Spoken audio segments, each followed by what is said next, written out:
What's up, everybody? You guys say that I don't train back enough. I don't put enough back videos up, so we're putting up a back video. Me and Mario are gonna be training. Got Wyatt here, because Wyatt is the question master. Hello. Kind of like a dungeon master. You have been kicking my ass a lot in board games lately. That is true. I'm not gonna lie. Good old mumble mouth. Fuck. But yeah, we're gonna train back. It's my vertical pulling emphasis day. Mario's hopping in. Hopefully there's some good tidbits, educational content here for you. We're gonna get to it. Let's go. First movement is pull-ups. Anytime I do pull-ups, I warm up with the same grip that I use for the actual pull-ups with a pull-down. So I'm gonna use a straight bar, take this attachment off, replace it. Because I have overhand today. We're gonna go pull-downs, then I'll do some assisted, and then I'll probably jump into pull-ups on the actual machine. I love how it's also close together. Milos Super Tri Mega Set. So is there a reason why you choose overhand over underhand? I actually don't. Like if you're trying to get more bicep volume, underhand's fine. I think overhand is, with grips also, it only slightly changes pronation angle, pull on the fibers. And it's really good for variation, subtle variation, especially during like prep. Everybody's stronger in a neutral grip, usually. I say everybody, but most of the fucking time, unless you have some sort of issue. So things like overhand in like the beginning stages of prep and maybe neutral in the later stages of prep. So your client doesn't feel like I'm losing strength or whatever. You can trick your client that way because everybody's way too attached to. So you can either have really serious conversations with your clients about you're not losing actual strength. It's just sometimes the leverages change. Your fiber type shifts a little bit as you diet longer and as you train with higher volumes. So you're not able to produce as much force. Doesn't mean you're losing muscle tissue, but people get really caught up in those numbers whenever you're prepping down. So sometimes you can just trick them that way. That's why I also shift, like we talked about that one time, the rep ranges in prep. Neutral, overhand, underhand. Underhand's fine, especially if you want to do more bicep volume. I don't think it's a terrible exercise. A lot of people can't get into this position very well, but you know. I'm a big fan of the mag grips. They're dope. And then that one, yeah, are they called Mega? I think so. Yeah, the Mega grips are absolutely fucking insane if you guys haven't used those. There's like 20 different clicks on that turn of that handle, and it's just any variation, like just like this, every click. It's fucking awesome. I can show you guys. So really it's like any grip that you want, and all of them have. You can also lock it out too. Yeah, and you can lock it, yeah. Or prevent it from locking, I guess. Like this, so it can swivel while you go.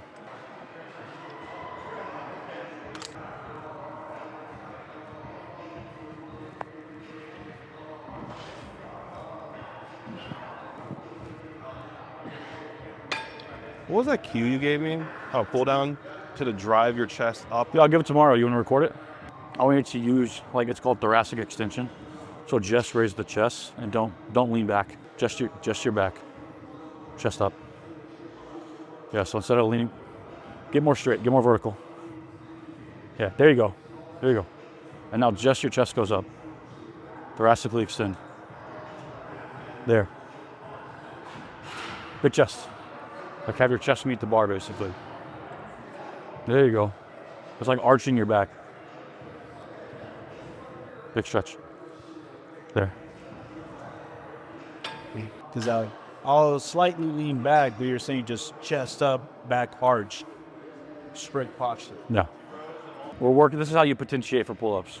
Or like warm up and then potentiate. You gotta warm up with some pull downs because doing an assisted pull-up, sometimes it doesn't even go heavy enough.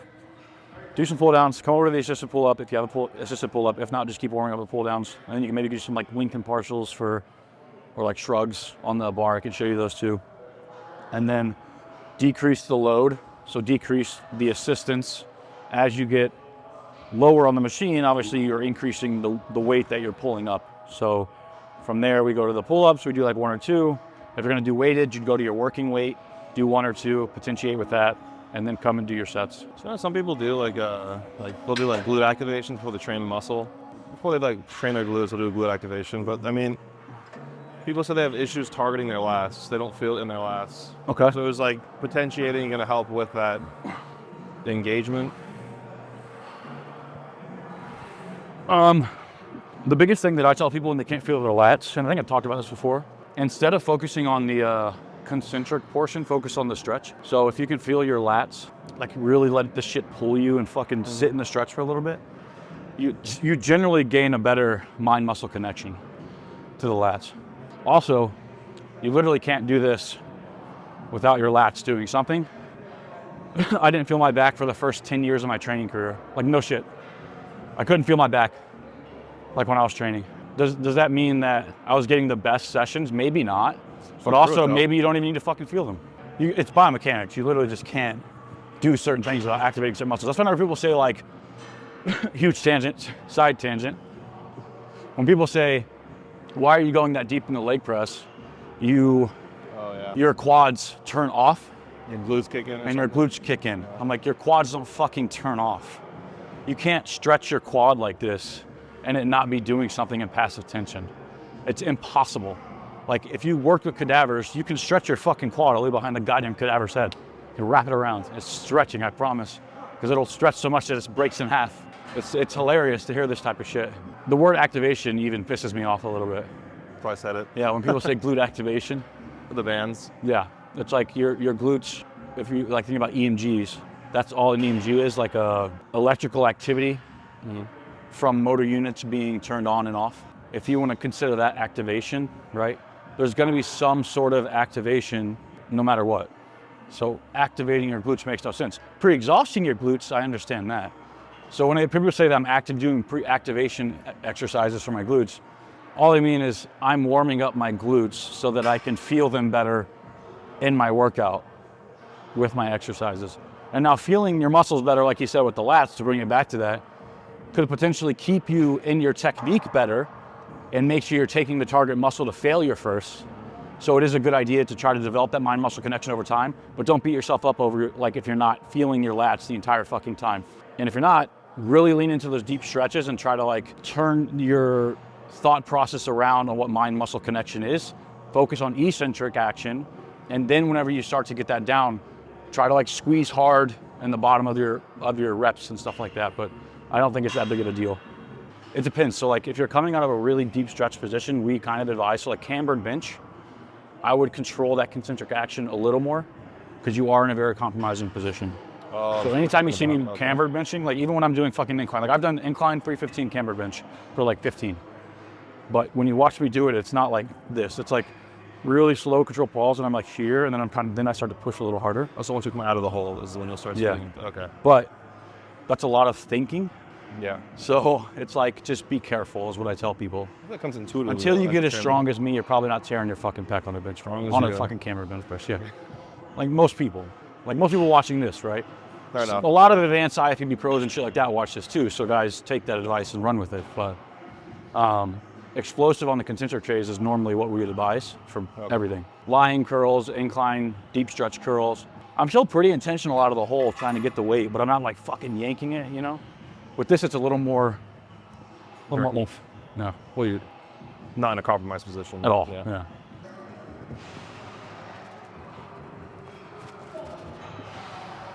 Yeah, I'm doing body weight, so that was my potentiation. I potentiated with the weight I'm using, which is myself. 230 today. So in the app, I'm gonna write down 230 pounds, or I'll just put body weight. I think it asks you your body weight, actually. So it'll say pull-ups, it'll have you type in your body weight, 230, and I'm gonna put the reps. A nice dinner, Red Robin. Yeah, and oh fuck. Just you wanted Red Robin. I know. We've had burgers the past 4 times, and they've all been shit. No Yard House. No Yard House. They did not. Yard House is an apps and drinks place. We figured that out quick. Good pretzel. That's probably why fucking Bree likes it. Fuck you, Bree. Yeah. My end point is chin. So I'm gonna go about 3 to 2 in the tank with pull-ups today. Once my chin, it feels like I'm only gonna be able to do 2 more with my chin clearing the bar, I'll stop.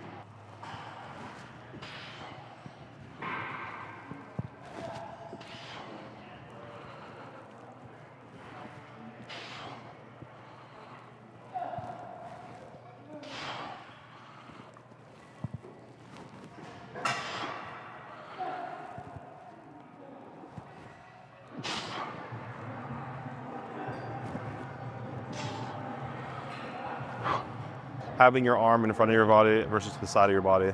Is more of a lat exercise. Yeah. Or like the whole pull into the pocket bullshit. Yes. Keep the elbow close to the torso, pull. It's all based on EMG bullshit. Like it's just neuromechanical matching bullshit. Like guys, straight up, and this is legit for my advanced audiences. Like all the people you see overcomplicating the shit, super gimmicky bullcrap. Once you're advanced enough, intermediate to advanced well into your career, basically every competent variation of anything. You were just asking me about overhand, underhand, blah, blah, blah. Most fucking variations across the board for whatever muscle that you're talking about, depending on if you're biasing lengthened or if you want to bias a shortened position, whatever. Outside of that, activation is so fucking high. If you're taking your sets close to failure, that the back, the lats, the target muscle is getting close enough to failure with enough volume for you to go home and eat fucking food and rest and recover and grow. These fucking little tweaks like this are way too confidently said with like, it's gonna change your lat training, it's gonna do this, it's gonna do that. If you like the sagittal pull and it helps you with the fucking mind-muscle connection, and you feel like you can take it really close to failure and you fucking love the exercise, fuck yeah. If you love pull-ups because you used to do plyometrics and you transferred over to bodybuilding and you don't wanna take pull-ups out of your routine and you don't wanna give up pull-up volume for fucking sagittal plane pull volume, I promise you, you're not missing out on much back gains, if any back gains at all, because again, this is all based on surface EMG data, which has a lot of flaws. You guys can look into them. There's like cross-firing of stabilization muscles that can mess with the frequency and the reading that you're getting on the machine. There's, first of all, it's just the signal going across the muscle. It has nothing to do with actually what's happening in the exercise. If you're in a disadvantageous positioning, pulling yourself out of it, the mechanical tension that's being put on the actual target tissue, that's not what it's measuring whatsoever. It doesn't show us long-term hypertrophy. Like you have to use longitudinal studies first and foremost. Yes, they're the fucking best, not mechanistic data, guys. I'm sorry, like TikTok pisses me the fuck off with that shit. I can't fucking stand it. People do it with peptides too all the time. I understand we can't test those on humans, but Jesus Christ, wait a little bit before you're so confident with your bullshit. When we get longitudinal data, decent EMG studies, they can tell us some stuff, and then biomechanics. Use those three things when you're advanced, and that will tell you probably your best outcome for hypertrophy. Longitudinal studies, first and foremost. Like if EMG can help us create hypotheses on, let's say if the upper pecs are targeted better in an exercise versus the lower pecs, we could potentially see different readings in EMG. It might be able to give us a good hypothesis to see if you want to test decline versus high incline bench press over the course of a 16-week longitudinal study and then see what the best outcomes were.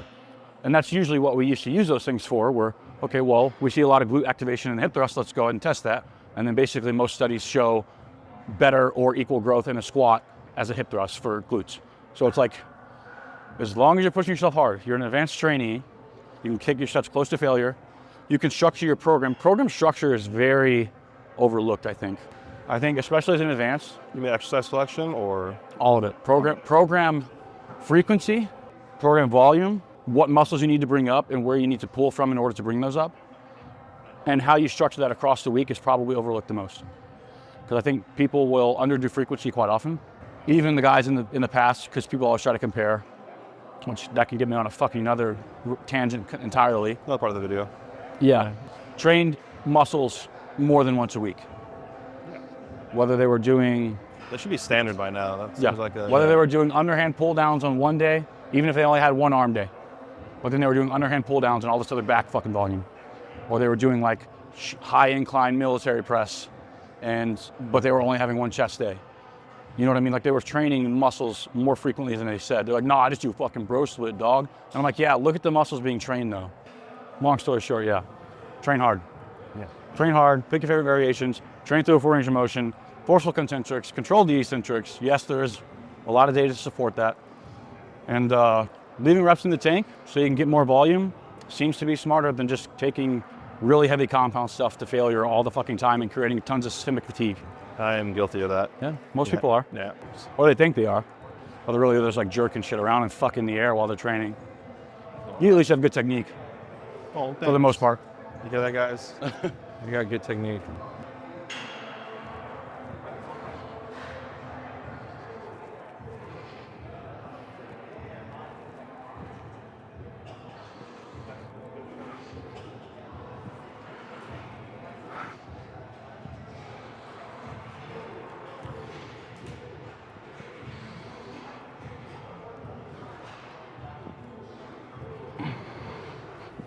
Week. So I got, while I was in Miami, I think me and Mike did about 5 sets of pull-ups in total. 3 regular, 2 down sets on assisted pull-ups. So I'm gonna do 3 pull-up today. We'll see how I feel. I'm in a good rep range. Until it drops to 6, I'll probably keep it at pull-ups, and then I'll go to assisted pull-up. You looking dick. Mario had a high today, 182. So did Wyatt. Oh yeah, I hit a high today too. 153. No, 253, sorry. And my high today is that I didn't hang myself this morning, so. Oh wow. Thankfully he has no trees in his yard. We should get him a rope for his birthday. That would be really funny. That would be funny. You and me like, this is fucked up. Sorry guys, we have bad sense of humor. Your presents from you and Vanessa, you give me like a gun, and then she gives me like the bullets. Aww. I'm like opening them. It's a 2-part gift. Yeah, isn't that beautiful? The teddy bear has a gun in it. Fuck you. No. The teddy bear's a sniper. No. The teddy bear's a camera, so he's spying on me, making sure I don't kill myself. I'm about to do it, and the teddy bear goes, "No!" It's Mario's voice. I'm like, what the fuck? Just kidding, guys.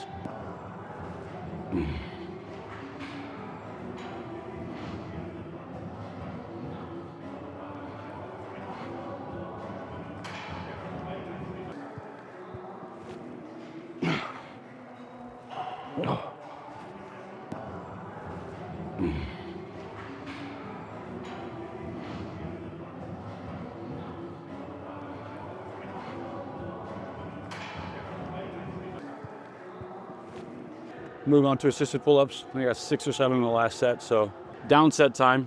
Yeah, this is like a heavier compound, so I'm still kind of counting this as like, for me, this is like keen to doing high incline press with like 2 sets where we do like 275 and then a couple sets where we do 225. Okay. Is a pull-up down sets? Huh? A pull-up's considered a compound movement? I would consider it one. I thought maybe like a row, like a barbell row. They call them. Also compound. Lower back, glutes, hamstrings, everything's fucking. Yeah. Biceps, traps, rhomboid, lat. It's got a lot of muscles working, forearms. I think even leg press could be argued for a heavy compound, technically. Yeah, but when the quads kick off, it's all glutes. Yeah, when the quads turn off in the bottom, though. Ironically, just randomly. You know, So we're done here. all that pain you feel, it's them turning off. Yeah. How people regurgitate that stupid shit blows my mind, honestly. But you got like kids on TikTok now who regurgitate other influencers and then use ChatGPT to like do the rage bait bullshit. And then that's why I will debate all of you. I don't care. Bring it on. Like live. You do in on that person. podcast. They're all so fucking stupid. That'd be fun. But content. yeah, I'm like, hey, close your laptop, bitch. I'm gonna ask you a lot of questions you don't know the answer to. This shit makes me so mad. That'd be really fun content. Guys, educators who don't engross themselves in like online bullshit, rage bait content, like Joe Bennett, he's an educator, I'd consider him an educator. He has a master's or an undergrad. Brad Schoenfeld's the fucking godfather of hypertrophy. I think there's some guys in Florida that do a great job. Chris Bearcat's one of them. I need to just put a whole list of people down in my fucking description of this video, to be honest. Talking head videos. The second you see one of those, get the fuck away from it. I don't care if it has good information either. You're gonna miss out on a little bit of good information and a lot of it about it, bad information. Like, I can't fucking stand it.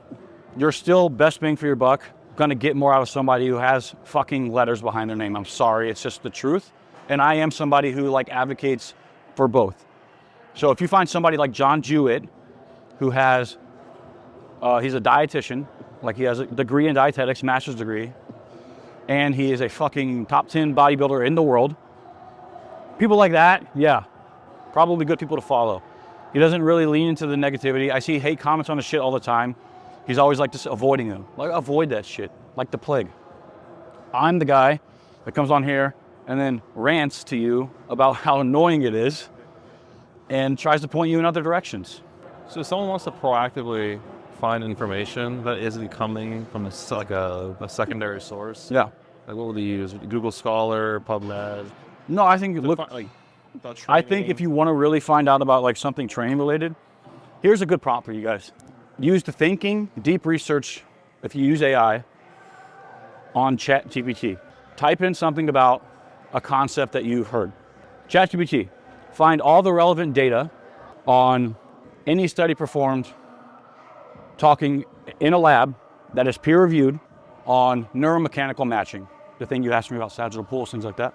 Give me the pros and cons of each and let me know how it can be a useful tool in my training, if it can be.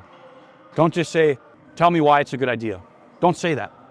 Because what AI does is it leans into your bullshit. It biases you. It biases you because it wants to not hurt your feelings, yes. Yeah. So if this is a good idea, tell me how it can be, but tell me how it can also be a bad idea. Don't just like, and this is what the kids on TikTok do. This is what Jared Feather said, tell me how he's wrong. Tell me why I'm right. And then they just go and they make a fucking floating head video and they start reading off a prompt, or they memorize it and they do a fucking video. Perplexity is actually a really good AI too. Perplexity is amazing. Yeah. Yeah. There's no like conversation between you and the AI. It's very direct. It doesn't bias you. It'll just give you the facts. Yeah, the reason I say no to like Google Scholars, like it can be a good tool, but you also have to be, not only do you have to be educated in how to read research, you have to be educated in how that research is understood. So if you know how to go and read meta-analyses on subjects and know what tools were used and what to look for cross-reference, yeah, sure, it's a good tool. Most people don't do that. They just find shit to fit their internal biases. Oh yeah, also the year, like a PubMed article is written is another issue. It's something written in like 1995 or something, or 2001. Dude, I'm gonna be straight up. Sometimes those studies were done better. Sometimes they were just done better. A 1980s nutritional article. Sometimes those studies were done better. Sometimes they're bullshit. Sometimes they were actually like, dude, straight up when the internet hit, and especially now this new age of like influencers and shorthand content, like people go and make their own labs. And then they are publishing articles that aren't peer reviewed and saying like, oh, we just did a study in the lab and blah, blah, blah. And then you get all these people regurgitating what they're saying, and come to find out they're just doing like EMG, surface EMG, and saying, this is the best fucking exercise because like, look at this. And they don't know the pitfalls of that tool or why you could do something better and why longitudinal data matters in that instance. This is a huge issue. And that's why I say, if somebody has letters behind their name, it's still a good idea to at least take in consideration what they're saying. Take it into consideration, and if you feel like you're disagreeing, go into ChatGPT and say, this is what so-and-so said, here's why I feel like I disagree, but tell me if I'm wrong. Give me an unbiased opinion, and use the deep thinking and the deep research tools on there. You gotta make sure you select those. So hopefully that's useful. It's time for a tripod. Yeah. Just put your dick on the ground.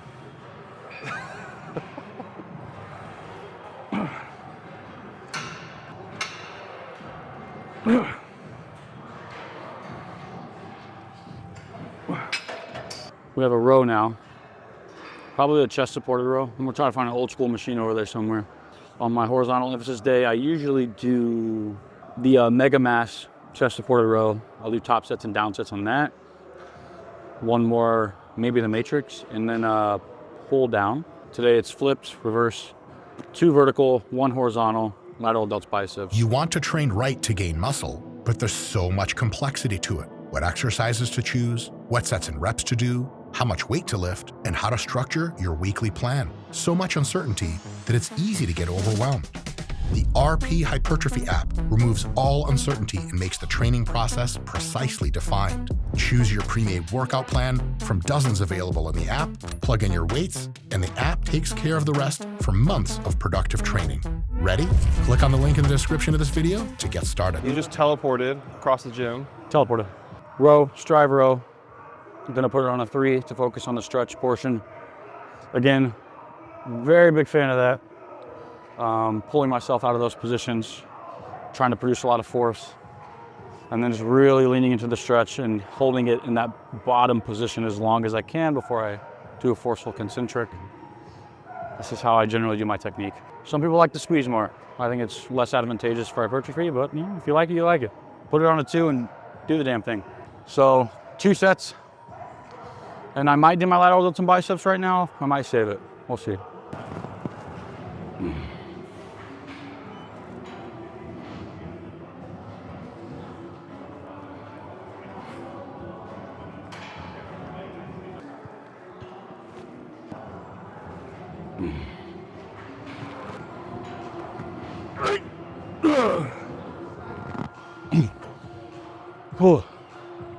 was fun. It's a good set. So the amount of movements in your program, is that dictated by the... Volume per session. Okay. It's also dictated by keeping enough variation open for other mesos. That's why I'm such a big fan of like top sets and down sets. Like 3 top sets, 2 down sets, just 5 total working sets for whatever muscle you're working. And then you can do 1 more movement, and that's 7 to 9 total sets for the day for that muscle. Because I hit it a second time during the week. And Exactly. So then 12 that's, to 15. you know, can average 15, 12 to 19 to 20, however many sets. Gotcha. That's a good working volume. And it helps you keep variations fresh for later mesocycles. Like when you're massing up and you're doing really well with an exercise, but then you start to get like little joint injuries here and there. Usually that's due to overuse. And overuse is from consistent movement through a certain pattern. So like, let's say you're doing tons of pull-ups and they start to hurt your fucking elbows by the end of like 3 mesocycles, you can switch to neutral grip, and usually it relieves your elbows a little bit. I don't wait for that to happen. I preactively cut most people's movements at like 3 mesocycles consistently max, because that's up to 16 weeks of a certain movement, just repetitively. To me, that's probably when I see most people run into, as far as like anecdotally, that's when I see most people run into those weird overuse injuries, especially since not everybody's movement pattern is perfect. Not everybody's in that advanced stage. A lot of people just use a lot of joint to move weight. And with clients, I have them send me videos and shit, but you can't catch everything, right? So I preactively will shut it at 3. And then when I'm dieting somebody down, I might even cut it off at like 1 or 2 mesocycles. So they're 10 weeks into their diet phase for the contest prep, and I pull out all their bench pressing because they're like I don't want their shoulders or their fucking pecs to start to feel weird. I just preactively am like, hey, 10 weeks into the diet, we've lost like 15 pounds of leverage at this point. You're starting to kind of experience the diet fatigue a little bit.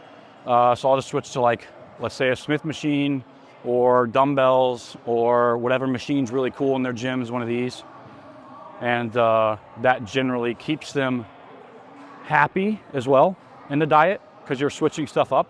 And most people are also taught, you got to shock the muscle, but you got to also have repetition with a certain exercise in order to get that adaptation.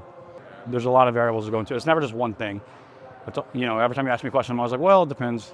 But hey, not to toot my horn, if you hear educators saying, well, it depends, probably, maybe, yada, yada, yada, those are the guys you should follow as well. Not the fucking guys who are like, this is the number 1, blah, blah, blah, blah, blah. Fuck that shit. Speaking in definites. Yeah, that's true. Yeah. Way too absolute. There are hardly any absolute statements in training. Here's one. You have to train in order to grow muscle. You don't, though. Yes, you do. Shoot steroids. You could shoot steroids. Yeah. You could shoot steroids. Yeah. You could shoot steroids to an extent. Oh, stop at some point, yeah. If somebody has already trained, so I guess steroids is not an absolute statement, because if somebody's already trained and they shoot steroids, they're not going to grow muscle, even if they stop training. They're actually going to lose muscle. You take an advanced natural bodybuilder, they stop training and they only shoot steroids, they're going to lose muscle. You take somebody who's never trained in their life and they still haven't trained and they shoot steroids, they might grow muscle. There's a lot of studies on that.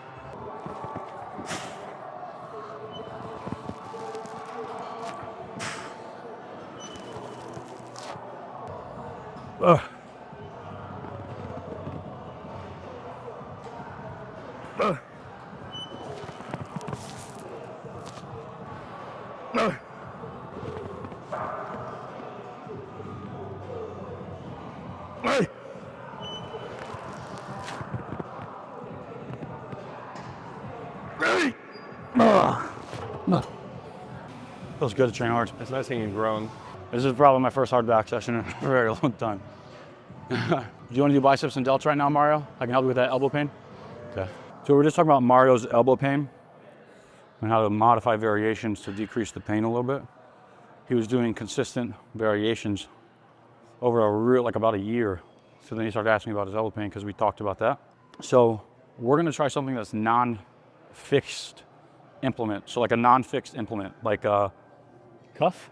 This will allow Mario to kind of like pick where he wants to put that weight and how he wants to curl. So I can still supinate like this from my elbow, but Mario it's not an easy bar, so you're not stuck here.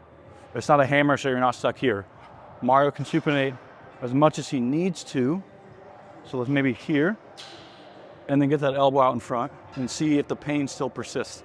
He might have to end up doing hammer curls like this, but one, you're not having to squeeze and get all these muscles involved in the forearm, right?